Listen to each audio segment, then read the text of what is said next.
ನೇತ್ರಾವತಿ ನದಿ ತಟದಲ್ಲಿ ಶವ ಹೂತಿಟ್ಟ ಪ್ರಕರಣ ಪಾಯಿಂಟ್ ನಂಬರ್ 13ರ ಕಾರ್ಯಾಚರಣೆ ತಾತ್ಕಾಲಿಕ ಸ್ಥಗಿತ.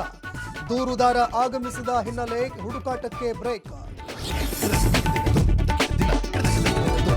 ದೂರುದಾರನನ್ನ ಎಸ್ಐಟಿ ವಶದಲ್ಲಿ ಇರಿಸಿಕೊಳ್ಳುವಂತೆ ಅರ್ಜಿ. ಬೆಳತಂಗಡಿಯ ಶ್ಯಾಮಸುಂದರ್ ಎಂಬವರಿಂದ ಮನವಿ. ಸ್ಥಳೀಯ ಪೊಲೀಸ್ ಠಾಣೆಗೆ ಮಾಹಿತಿ ನೀಡುವಂತೆ ಎಸ್ಐಟಿ ಹಿಂಬರಹ. ಸಂಪುಟ ಸಭೆಯಲ್ಲೂ ನೇತ್ರಾವತಿ ಸಂಘರ್ಷಕ್ಕೆ ಪ್ರಸ್ತಾಪ. ಏನಿದು ಪರಮೇಶ್ವರ್ ಅವರೇ ಎಂದ ಸಿಎಂ. ಸೂಕ್ಷ್ಮವಾಗಿ ಕಣ್ಣಿಡೋದಕ್ಕೆ ಹೇಳಿದ್ದೀನಿ ಅಂತ ಗೃಹ ಸಚಿವರ ವಿವರಣೆ.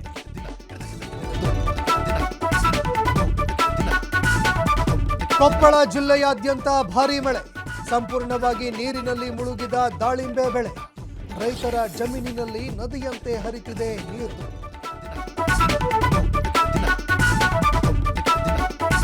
ಚಿನ್ನಾಭರಣ ಖರೀದಿಗೆ ಬಂದು ಮಗುವನ್ನೇ ಮರೆತ ತಾಯಿ.